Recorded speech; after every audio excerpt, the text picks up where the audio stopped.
I had a conversation with somebody about how basically our society doesn't value anything except raw numbers, raw statistics. Um, that truth is only found in the raw application of logic.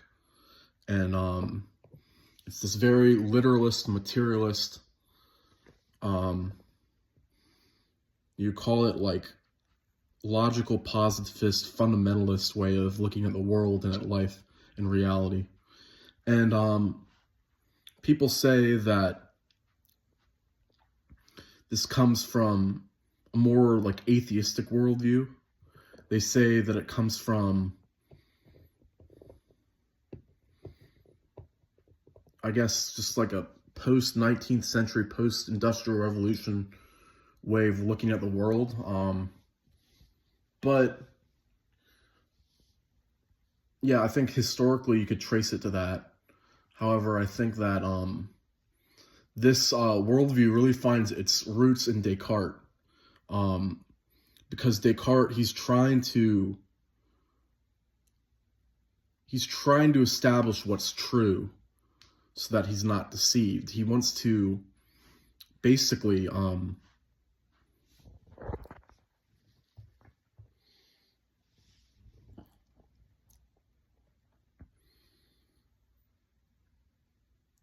he wants to strip the meaning that we apply and that we extract out of art and life. Well, really, like any intellectual endeavor, like he wants to get rid of speculation in philosophy.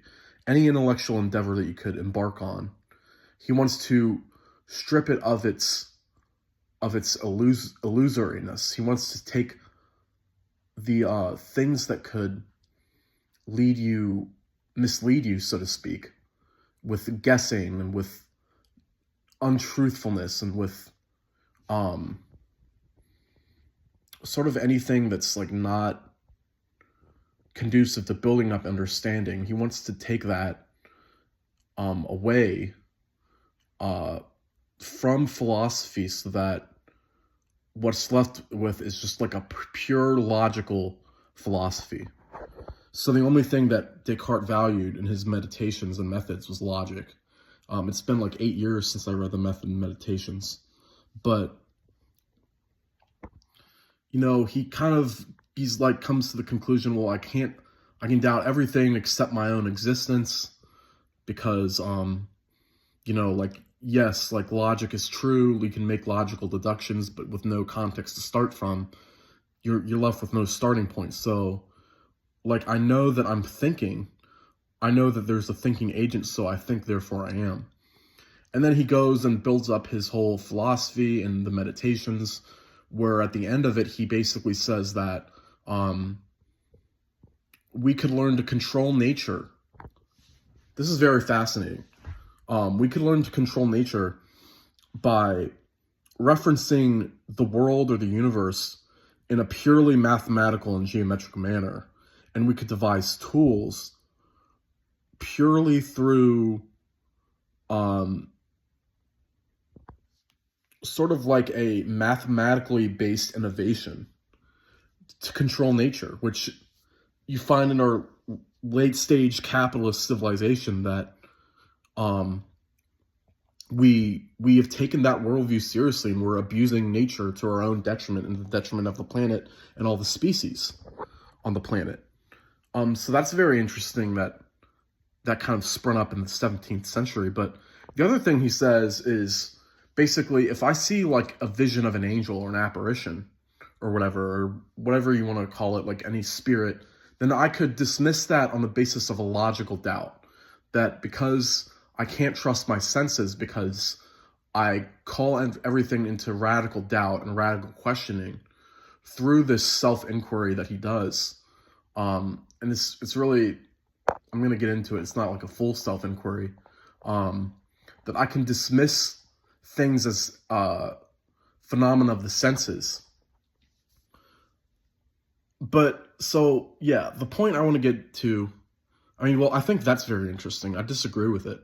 But the reason for that, why I disagree with it is because Um, Basically, Descartes takes a reductionist view of consciousness.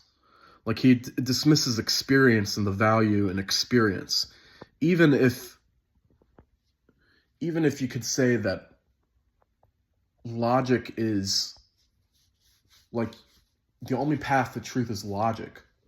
Well, logic has to be paired with something. I think like he doesn't go in the right direction when he says that logic devoid of context doesn't give you a starting point or a ground, so to speak, to reach for truth. I think the quest for truth, ultimate truth, is actually misguided too. Um, we might never know in all ultimate truth, and we certainly won't know in ultimate truth through logic alone. So, in his attempt to deliver himself from all misguidedness, he ends up being misguided. So that it's kind of like a paradox of like, if you resist the thing you're afraid of, you end up that fear ends up overtaking you. That's what I see in Descartes. I think the other thing I want to mention is how basically like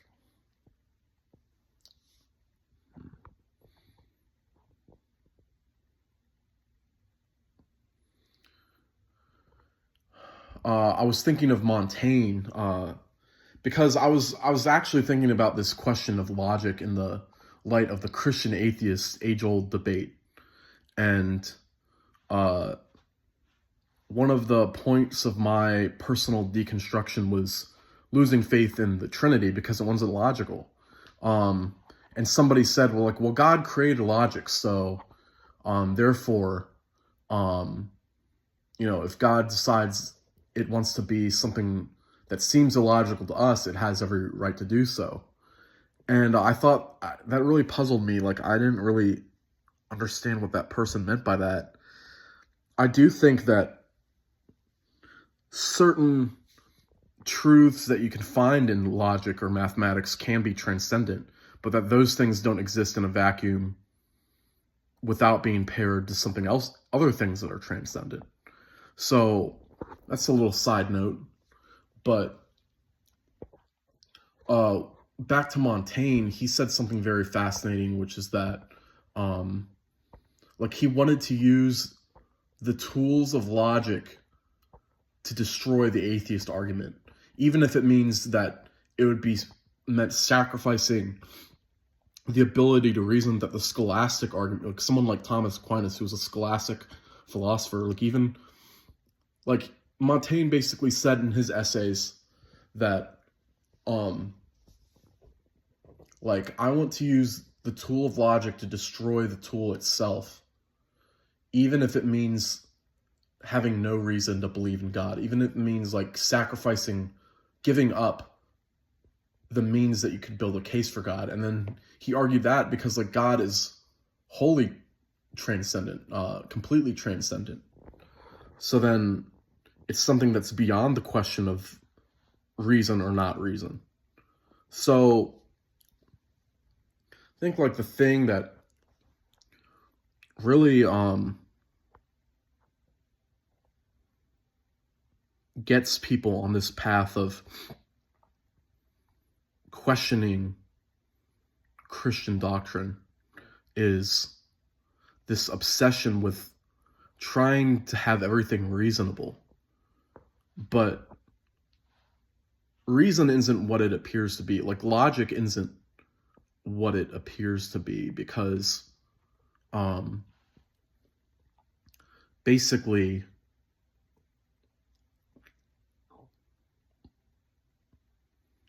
logic has to be applied to things, and logic exists in context.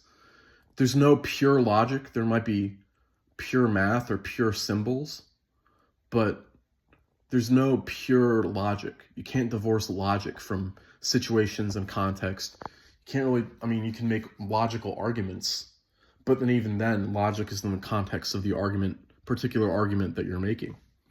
So,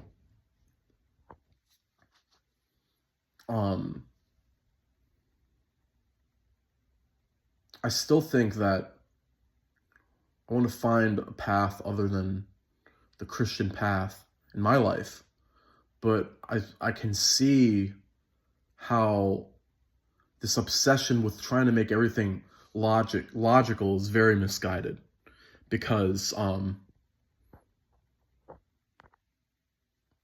it's just a philosophically bankrupt approach, um, to try to say things should be strictly logical. It's just like a realization that's really dawning on me. So I'm just sharing this because it's important. Um,